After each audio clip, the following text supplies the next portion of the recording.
Gujarat board के class 10 और 12 के रिजल्ट्स का इंतजार कर रहे सभी स्टूडेंट्स का स्वागत है।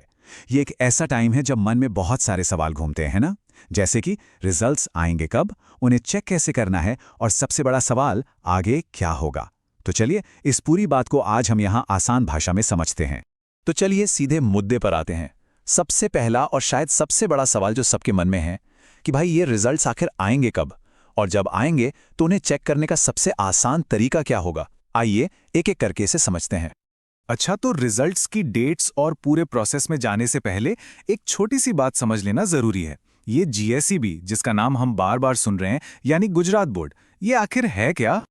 तो देखिए, जीएसईबी का पूरा नाम है Gujarat secondary and higher secondary education board. सीधी सी बात है, यही वो ऑफिशियल बॉडी है, वो संस्था है जो गुजरात में क्लास 10 और क्लास 12 के एग्जाम्स कराती है। मतलब सारे नियम कानून और तारीखें सब यहीं से तय होता है। अच्छा, अब इन दोनों एग्जाम्स में एक छोटा सा फर्क समझना भी जरूरी है। जो क्लास 10 का एग्जाम होता है उसे कहते हैं एसएससी, मतलब सेकेंडरी स्कूल सर्टिफिकेट, और जो क्लास 12 का एग्जाम है वो है एचएससी, यानी हायर सेकेंडरी सर्टिफिकेट। एचएससी में जैसा कि हम जानते हैं दो मेन स्ट्रीम्स होती हैं, एक साइंस और दूसरी जनरल, जिसमें आर्ट्स और कॉमर्स आ जाते हैं। तो ठीक है, बोर्ड के बारे में बेसिक बातें तो क्लियर हो गईं। अब आते हैं उस सबसे बड़े सवाल पर जिसका जवाब हर कोई जानना चाहता है, रिजल्ट आखिर आएगा कब। देखिए, बोर्ड का ना एक टिपिकल पैटर्न होता है जो वो हर साल फॉलो करता है। तो अगर उस पैटर्न को देखें तो सबसे पहले एचएससी साइंस का रिजल्ट आता है करीब करीब अप्रैल के आखिरी में या फिर मई की शुरुआत में। उसके बाद नंबर आता है एसएससी यानी क्लास 10 के रिजल्ट का, जो मई जून के महीने में आता है। और फिर आखिर में आता है एचएससी जनरल स्ट्रीम, मतलब आर्ट्स और कॉमर्स का रिजल्ट, जो मई एंड से जून के बीच में कभी भी आ सकता है। हाँ, एक बात जरूर है, फाइनल डेट तो बोर्ड ही अनाउंस करेगा, लेकिन इससे एक मोटा मोटा अंदाजा तो लग ही जाता है। चलो मान लेते हैं रिजल्ट की तारीख आ गई, अब स्कोर देखने का टाइम है। तो इसके लिए बोर्ड ने 3 बहुत ही सिंपल, बहुत ही आसान तरीके दिए हैं। सबसे पहला और सबसे कॉमन तरीका है ऑफिशियल वेबसाइट।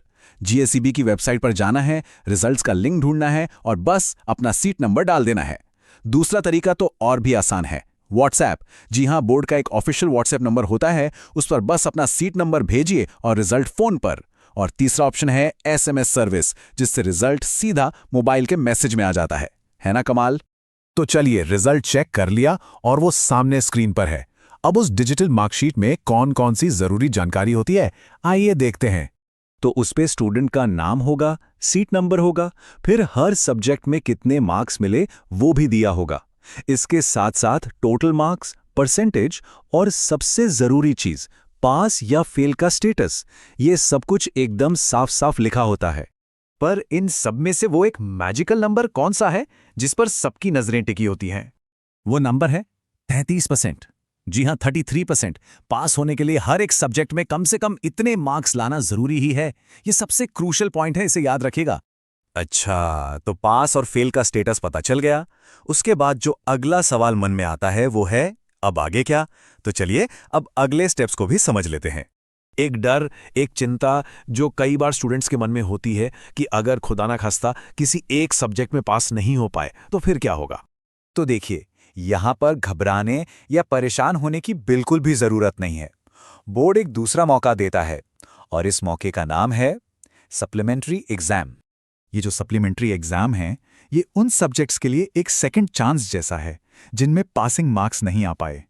ये एग्जाम ज्यादातर जुलाई अगस्त के महीने में होते हैं। और हाँ, एक और जरूरी बात, ऑनलाइन रिजल्ट आने के 1 या 2 हफ्ते बाद ओरिजिनल मार्कशीट स्कूल से कलेक्ट करना जरूरी होता है। और आखिर में चलिए कुछ प्रैक्टिकल टिप्स की बात कर लेते हैं जो रिजल्ट वाले दिन के स्ट्रेस को थोड़ा कम करेंगी और सब कुछ स्मूथ बना देंगी। नंबर 1, सब्र रखिए। रिजल्ट के दिन वेबसाइट पर बहुत ज्यादा ट्रैफिक होता है तो वो स्लो हो सकती है, हिम्मत नहीं हारनी है। नंबर 2, अपना सीट नंबर पहले से ही कहीं लिख कर तैयार रखें, हड़बड़ी में ढूंढना नहीं पड़ेगा। और नंबर 3, जैसे ही रिजल्ट स्क्रीन पर दिखे फटाक से एक स्क्रीनशॉट ले लीजिए, अपने रिकॉर्ड के लिए ये बहुत काम आएगा। तो अब जब क्या और कैसे सब कुछ साफ हो गया है, तो एक आखिरी सवाल पर सोचना बनता है, ये रिजल्ट असल में है क्या? क्या ये सिर्फ एक मार्कशीट पर छपा हुआ नंबर है, या ये सफर का एक पड़ाव है जहां से एक नया रास्ता, एक नई शुरुआत होती है? इस पर सोचिएगा जरूर। हमारी तरफ से सभी को ऑल द बेस्ट।